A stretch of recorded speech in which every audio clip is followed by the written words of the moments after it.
متابعي شغف المستديرة. في الوقت الذي يعتقد فيه ميسي صاحب 35 سنة لاعب سان جيرمان أن مسيرته قاربت للنهاية وأن الجسد لا يرحم، ومسألة اعتزال كريستيانو رونالدو باتت قريبة جدا لوصوله لسن 38 سنة. في الجهة الأخرى من كوكب اليابان 56 سنة وما زال يلعب دون كلل ولا ملل، إنه المخضرم كازويوشي ميورا 56 سنة ويردد على لسانه: تطلعاتي وشغفي لكرة القدم يتزايدان، فأنا أعمل بجد كل يوم بهدف لعب المزيد من المباريات والمساهمة في فوز الفريق. هل أنت جاد؟ ويعد كازو من أكثر الشخصيات الرياضية المؤثرة في اليابان، وكان من أسباب انتشار اللعبة هناك في تسعينيات القرن الماضي. وسجل ميورا اسمه بين أساطير اللعبة ليس بسبب مهاراته وأهدافه أو جائزة توج بها على الصعيد الفردي، لكن بسبب استمراره في كتابة رقم قياسي غير مسبوق قد يستحيل تحطيمه.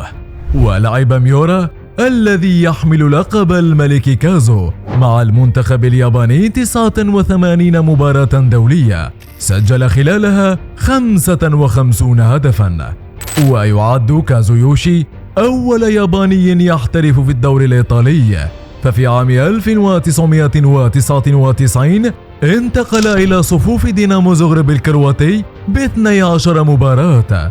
في الفترة ما بين 2001 و2005 لعب مع فيزيكوبي في 103 مباراة وسجل 24 هدفا، ثم التحق لصفوف يوكوهاما في عام 2005 وحتى الآن ما زال يمثل الفريق. ويصل عدد مباريات كازويوشي على مستوى الأندية إلى 754 مباراة وسجل 221 هدفا.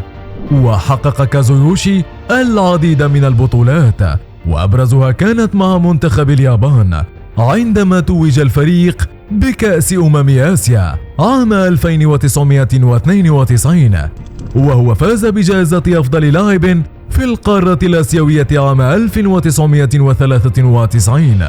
شعار كازويوشي: لا أريد أن أصبح مدربا أو رئيسا لناد أو مديرا رياضيا، أنا لاعب كرة قدم وأريد أن أستمر كلاعب حتى الموت.